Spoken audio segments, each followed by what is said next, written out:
সবটা জানার পরও তুই এই কাজটা কি করে করতে পারলি? বিশ্বাস কর, আমি সত্যি জানতাম না। জানলে কি আমি তা হতে দিতাম? নীলা প্রিয়ার বান্ধবী, আর ওরে ইনভাইট এখানে আছে। আমি কে জেনে শুনে নীলাকে এখানে আসতে বলতাম বল? তবে আমায় কেন এখানে আনলি? যদি কিছু হয়ে যায় তবে আমি সামাল দিব কিভাবে? তাছাড়া পাখিও আছে এখানে। এই কতটা দিন আমি কত সেভ হয়ে থেকেছি, এখন বল আমি কি করব? ভাবিস না, কিচ্ছু হবে না। এই বিয়ে বাড়িতে অন্তত নীলা সিন ক্রিয়েট করবে না। আমি যতদূর নীলাকে চিনি এভাবে ছেড়ে দেওয়ার মেয়ে নীলা না। তখনই ওখানে অন্যান্য বন্ধুরা এসে হাজির। ইরামের এই মুখ দেখে আর কেউ কিছু আজ করতে পারুক না পারুক, রায়হান ঠিকই বুঝেছে। তাই ইরামের কাঁধে এসে ভরসার হাত রাখে, তাকে আশ্বাস দেওয়ার চেষ্টা করে কিচ্ছু হবে না। সবাই মিলে একসাথে খাওয়া দাওয়া কমপ্লিট করে। ইরামের কয়েকটা বান্ধবী এসেছিল, তাই পাখি তেমন বোর হয়নি, ভালোই কেটেছে ওর সময়।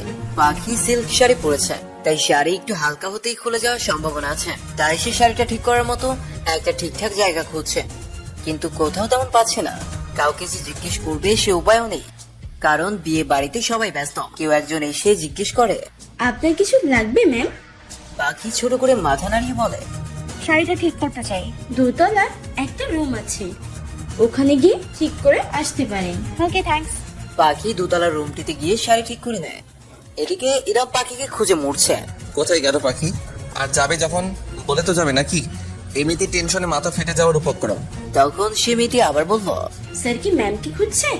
ইরাম বুঝলো না কোন ম্যামের কথা বলছে। পাখি ম্যামকে খুঁজছেন স্যার? উনি তো দোতলার রুমে গেছে ফ্রেশ হতে। ইরাম ছুটে ওখানে যায়, কিন্তু রুমে গিয়ে ইরামের চোখ ছানা পড়া। নীলা, তুমি এখানে? ইরামের কণ্ঠ শুনে পাখি থমকে যায়। ইরাম কার সাথে কথা বলছে? বাথরুমের দরজাটা একটু ফাঁক ছিল, তাই পাখি ইরামকে আর ওই মেয়েটাকে দেখতে পাচ্ছে। এদিকে নীলা নেশালো কণ্ঠে বলে, কেন, অন্য কাউকে এসে করেছে? ইরাম বুঝতে পারে নীলা ওকে এখানে আনার জন্য ফাঁদ পেতেছে। নীলা ইরামের কাছে গিয়ে বুকে আঙুল বোলাতে বোলাতে বলে, কেন করলে শোনা এটা? কেন আমায় এভাবে ধোকা দিলে? ইরাম দু কদম পিছিয়ে যায়। এতে যেন নীলা রেগে ওঠে, ইরামের কলার চেপে ধরে হেই নো, ডোন্ট ডেয়ার ইট। নীলা থেকে দূরে যাওয়ার আর একদম চেষ্টাই করো না। বলেই ইরামকে ধাক্কা দিয়ে বিছানায় ফেলে ইরামের বুকে শুয়ে পড়ে। পাখি দরজার ফাঁকে সব দেখছে, আর কোনো মতে দাঁত মুখ চেপে নিজেকে আটকে রাখার চেষ্টা করছে। নীলা ইরামের বুকে শুয়ে আঙ্গুল দিয়ে বুকে স্লাইড করতে করতে বলে, কতদিন ঘুমাই না এই বুকটাতে, চিরচেনাসের গন্ধ। তুমি আমায় কিভাবে ভুলে থাকতে পারলে? বলেই ইরামের শার্টের বোতামগুলো খুলতে শুরু করে। ইরাম এক ঝটকায় নিজেকে ছাড়িয়ে নেয়। নীলা রেগে গিয়ে বলে, এতদিন পর এসেও তুমি আমায় ইনসাল্ট করছো? তুমি যা করতে যাচ্ছ তা অসম্ভব। অসম্ভব কেন? এর আগে তো কত তুমি আমাতে বিলীন হয়ে গেছো। নীলা, ভুলে যেও না আমি এখন বিবাহিত। আমি কিছুই ভুলে যাইনি, ভুলে গেছো তুমি। বিয়ে তো আমাকে করার কথা ছিল তোমার, আমায় নিয়ে কেন খেললে তবে? আমি খেলেছি? আমি কখনো তোমার কাছে চেয়েছি এসো?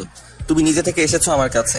আর হ্যাঁ, ইরাম চৌধুরীর কখনোই মেয়েদের শরীরের প্রতি লোভ ছিল না, আর না ছিল কোনো মেয়ের প্রতি ইন্টারেস্ট। তুমি নিজে চেয়েছো বলেই এসব হয়েছে।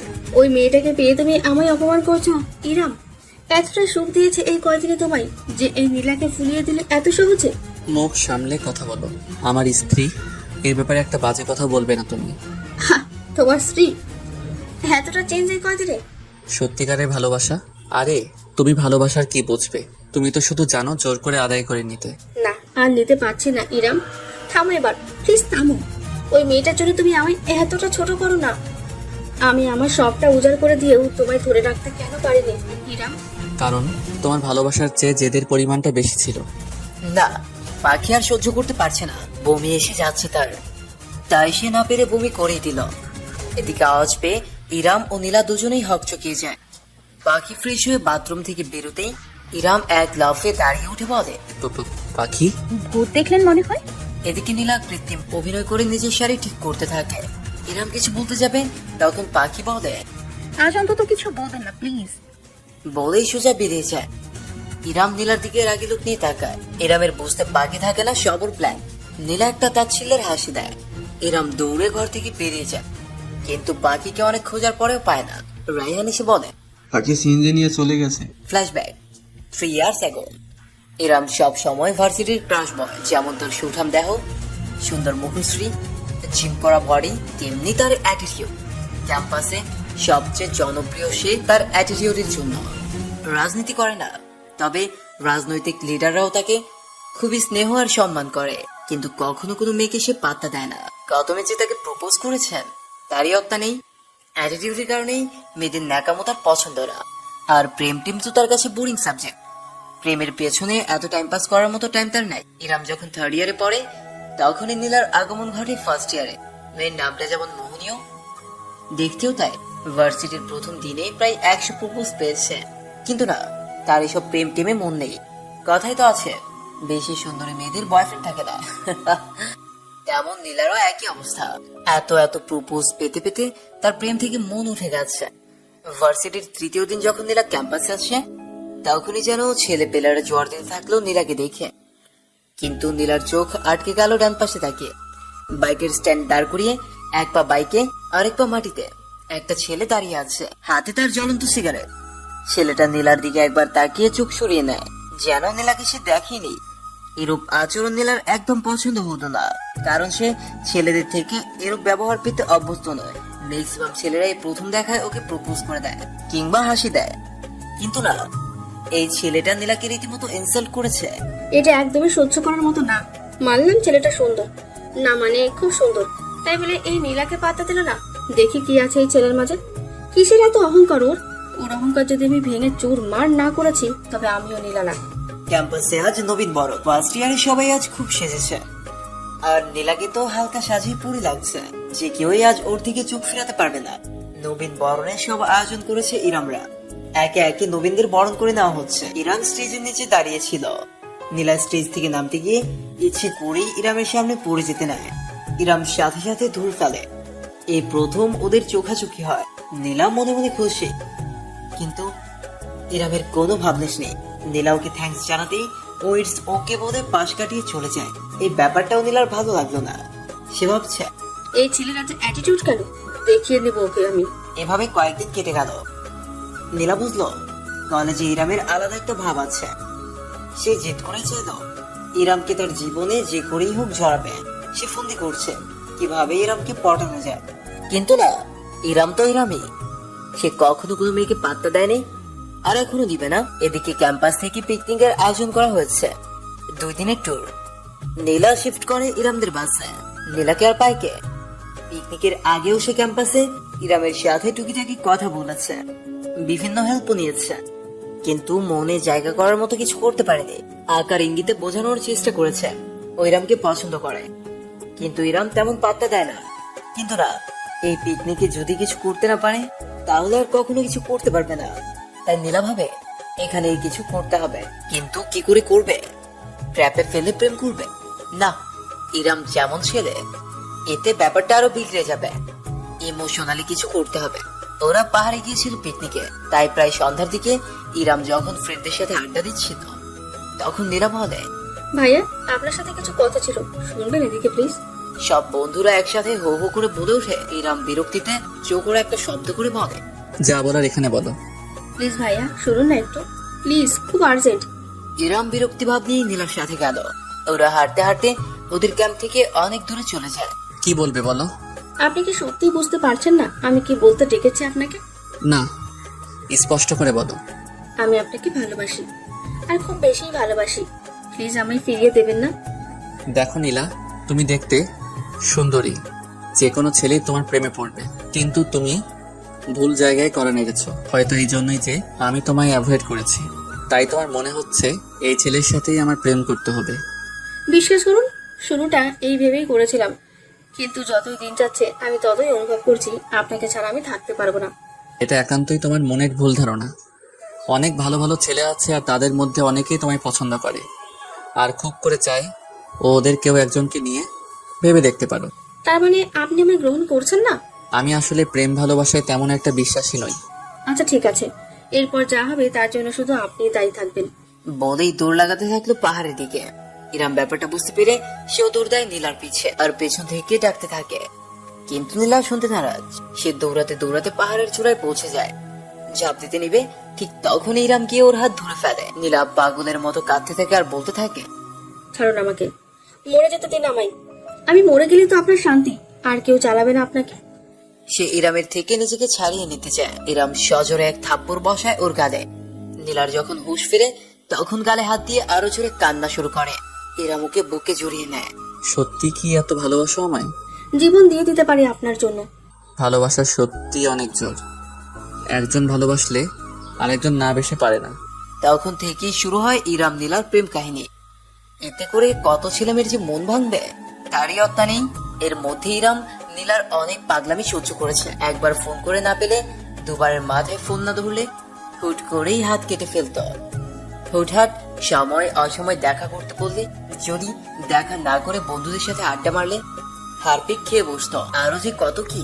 ইরাম এমনিতেও মেয়েদের থেকে 100 হাত দূরে থাকতো, তবে কোনো মেয়ে যদি ওর দিকে তাকাতো এতেও নীলার প্রবলেম ছিল।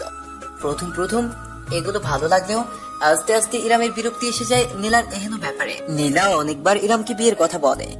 ইরাম বলে, বিয়ে আমি তোমাকেই করব, তবে এখন কি করে সম্ভব? পড়াশোনা এখনো বাকি। সে নীলাকে আশ্বস্ত করলেও নীলা যেন মানতে নারাজ। তাই সে একটা প্ল্যান করলো। সুযোগ বুঝে নীলা একদিন একটা অন্যায় আবদার করে ফেললো। অসম্ভব। কি বলছো তুমি এসব? পাগল হয়ে গেছো? হ্যাঁ, আমি পাগল হয়ে গেছি, তোমাতে পাগল হয়ে গেছি। প্লিজ ইরাম, আমায় আর না করো না। না করাটা যে আমার জন্য চরম অপমানজনক। আমি একটা মেয়ে হয়ে তোমার কাছে আবদার করছি, আর তুমি ছেলে হয়ে ফিরিয়ে দিচ্ছ। ইরাম বুঝতে পেরে নীলাকে বুকে টেনে নেয়, মাথায় বিলি কাটতে কাটতে বলে, কিসে ভয় তোমার? বলো তো আমায়। তোমাকে হারানোর। আরে পাগলি, কেন তোমার এটা মনে হয় বলো তো? আমায় বিয়ে করে নাও না ইরাম। করবো তো, কয়েকটা দিন যাক। এখন করলে কি প্রবলেম? এখন বাসায় বিয়ের কথা বললেও রাজি হবে না। আর তোমাকে পালিয়ে বিয়ে আমি করব না, কারণ ভালোবেসেছি, পাপ তো করিনি। আর এখন যদি তোমায় পালিয়ে বিয়ে করি তখন বাসায় মানানোটা কঠিন হয়ে যাবে। আমি সহজ কাজটাকে কঠিন কিছুতেই করতে পারি না। নীলা চুপ। কি ভাবছো? সত্যি ভালোবাসি নীলা, খুব ভালোবাসি। তুমি শুধুই আমায় হারানোর ভয় পাও। নীলা কিছুই বললো না, ইরামের বুকে চুপটি মেরে পড়ে রইল। একদিন ইরাম নীলাকে নিয়ে শপিং এ বের হলো। আর শপিং করতে করতে অনেক রাত হয়ে গেল। যখন ওরা বাইরে বের হলো নীলাকে হোস্টেলে দিয়ে আসার জন্য, তখন বাদে বিপত্তি। বাইরে প্রচন্ড বৃষ্টি, সাথে ঝড় হাওয়া। এদিকে ওরা বাইক নিয়ে এসেছে। এই বৃষ্টি আর ঝড়ের মাঝে বাইক নিয়ে বেরোনোটা একদমই ঠিক হবে না। তাই তারা অপেক্ষা করতে লাগলো বৃষ্টি কমার। কিন্তু বৃষ্টি কমার নামই নিচ্ছে না। রাত 12:30 বেজে গেছে, তবুও কমছে না বৃষ্টি। উপায় না পেয়ে একটা হোটেল রুম ভাড়া নেয় ওরা। আর সেই রাতেই ঘটে যায় অনাকাঙ্ক্ষিত ঘটনাটা। যতই হোক, একটা ছেলে আর একটা মেয়ে এক ঘরে আছে, আর তারা দুজন দুজনকে ভালোবাসে। তাই না চাইতেও ঘটে গেল অনাকাঙ্ক্ষিত ঘটনাটি। এরপর ইরামের মনে পাপবোধ সৃষ্টি হয়। কিন্তু নীলা খুশি, কারণ সে এতদিনে ইরামকে যতটুকু চিনেছে, ইরাম এরপর আর ওকে ছেড়ে যাওয়ার কথা কল্পনাও করবে না। এই ব্যাপারে ও নিশ্চিত। এবার শুরু হয় নীলার খেলা। সে ইরামের থেকে পাওয়া শুরুর দিকের ইগনোরেন্সের প্রতিশোধ নিতে মরিয়া হয়ে ওঠে। সে জানে এখন যাই হয়ে যাক না কেন ইরাম ওকেই বিয়ে করবে, আর বিয়ে করতে বাধ্য। তাই ইগনোর করার যন্ত্রণাটা ইরামকে বোঝাতে নীলা ইরামের বন্ধু আশিকের সাথে প্রেম করে। ইরাম যখন জানতে পারে ওর মাথায় আকাশ ভেঙে পড়ে। বিশ্বাসই হয় না তার, কিন্তু কি করে, সে তো নীলার সাথে অন্যায় করেছে। তাই আশিককে জিজ্ঞেস করে সে নীলাকে বিয়ে করবে কিনা। আশিক সব জানিয়ে দেয়। ওর প্রেমটা ছিল টাইম পাস, আর তোর ইউজ করার জিনিস আমি কিভাবে ইউজ করব বল? তখন ইরাম ওর কলার চেপে ধরে। আশিক নিজেকে ছাড়িয়ে নিয়ে বলে, তোর জিনিস তোকেই ব্যবহার করতে হবে, মাঝখান থেকে আমি ফাও মজা নিলাম। এতে ইরামের আর আশিকের হাতাহাতি হয় খুব। রায়হান আর প্রীতম এসে ওদের থামায়। ইরাম নীলাকে বলে, তুমি আমায় ঠকালে, চরম ঠকালে, কিন্তু না, আমি তোমায় ঠকাবো না। বিয়ে আমি তোমাকেই করব, কিন্তু না, ভালো আর এই জীবনে বাঁচতে পারবো না। নীলা হু হু করে কেঁদে দেয়। সে বুঝতে পারে সে কত বড় ভুল করেছে, কিন্তু না, সে ইরামের বিশ্বাস ভেঙেছে একবার। ইরাম কি আদৌ তাকে আর বিশ্বাস করতে পারবে, ভালোবাসতে পারবে আগের মতো? শরীরের লোভ আমার কোনো কালেই ছিল না। শরীর তো টাকা ঢাললেই পাওয়া যায়। আমি তোমার মনটাকে ভালোবেসেছিলাম, আর তা মন থেকেই। কিন্তু না, তুমি যে আমায় ঠকালে। কিন্তু হ্যাঁ, আমি তোমায় ঠকাবো না। তোমার ওই সো কল বয়ফ্রেন্ড যে তোমায় বিয়ে করবে না, তা তো নিশ্চয়ই বুঝেই গেছো। নীলা কেঁদেই যাচ্ছে, তার বলার মতো কোনো ভাষা নেই। তবুও মনের মধ্যে একটা সুখ যে ইরাম তাকেই বিয়ে করবে। কিন্তু এর মাঝেই পাখির সাথে ইরামের বিয়েটা হয়ে যায়, আর নীলা যেন বেপরোয়া হয়ে যায়।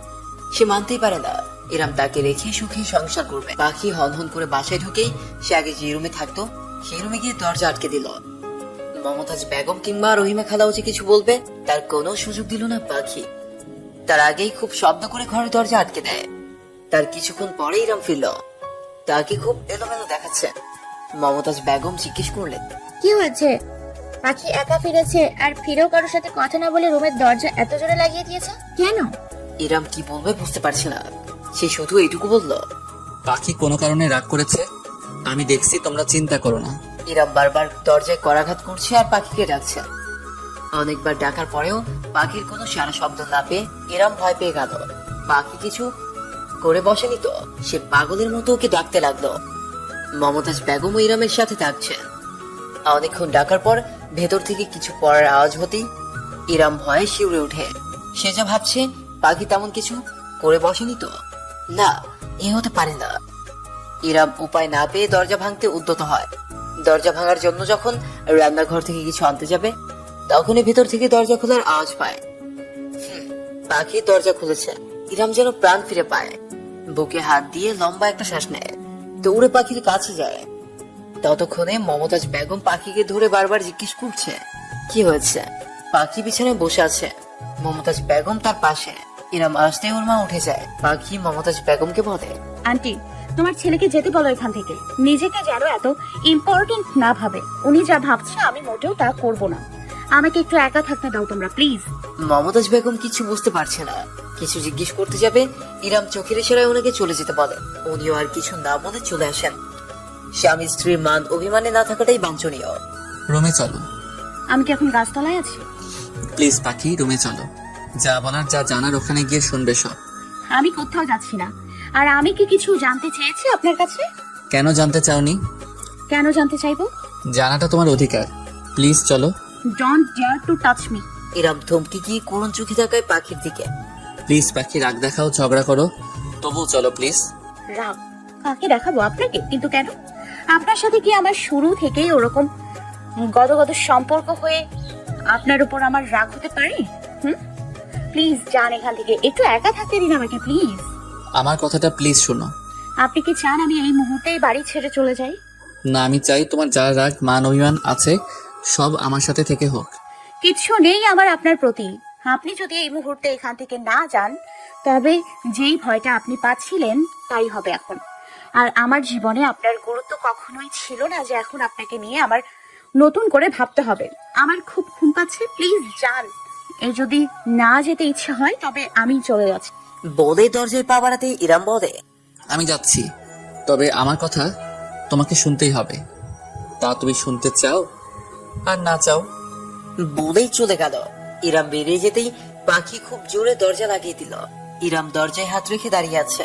এদিকে পাখি দরজায় পিঠ ঠেকিয়ে হাঁটুতে মুখ গুজে বসে কাঁদতে থাকে। আমি তো এটা চাইনি, তবে কেন এমন হলো? কেন উনি বিয়ের আগে আমায় জানায়নি কিছু? আমার কি দোষ ছিল এখানে? আর ওই মেয়েটারই বা কি দোষ?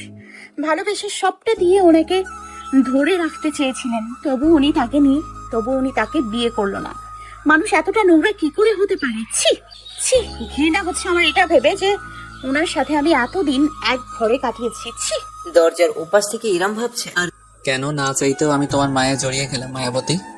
আমি তো চাইনি আমার এই অভিশপ্ত জীবনে তোমাকে জড়াতে। আমি তো নিজের কাছেই নিজে ছোট হয়ে আছি আমার এই কাজের জন্য। ভাগ্য তোমাকে আর আমাকে একসাথে বেঁধে দিয়েছে। তবু আমি তোমার কাছে কখনো যাইনি নিজের অপরাধ বোধের জন্য। আমি যে নিজের কাছেই নিজে অপরাধী। জানি না কি করে তোমায় ভালোবেসে ফেললাম। হয়তো ভালোবাসায় প্রতারিত হয়ে, ভালোবাসার কাঙাল হয়ে তোমায় ভালোবেসে ফেললাম। আমার করা ভুলটা তো আমি মেনে নিতে পারি না, তবে অন্য কেউ কিভাবে মেনে নিবে সে আশা করাও আমার পাপ। তবে কি জানো, এত কিছুর পরও আমার ভুলটা আমি শুধরাতে চেয়েছিলাম, কিন্তু ভাগ্য আমার সহায় হয়নি। নিয়তি বুঝি এটাই চেয়েছে আমি সারা জীবন পাপবোধ নিয়ে বেঁচে থাকি। কিছু ভাবতে পারছে না ইরাম। এভাবে কিছুক্ষণ থেকে নিজের রুমে ফিরে এলো। সারা রাত এপাশ ওপাশ করতে করতে শেষ রাতের দিকে ঘুম আসলো ইরামের। এদিকে পাখি কান্না করতে করতে কখন যে দরজার সামনেই ঘুমিয়ে পড়ে টেরও পায়নি। ফজরের আজানে ঘুম ভাঙল ওর। নামাজ পড়ে আল্লাহর কাছে দোয়া চাইল। মনে যেন প্রশান্তি আসে। আর হ্যাঁ, সে ইরামকে নিয়ে আর ভাববে না, কোনো কথাও বুঝবে না, জাস্ট ইগনোর করবে। ভালো তো আর বাসেনি কখনো। তবে কেনই বা তাকে নিয়ে ভাবতে যাবে? ইরামের থেকে সে কখনো ভালো কোনো ব্যবহার পায়নি, ভালোবাসার মতো।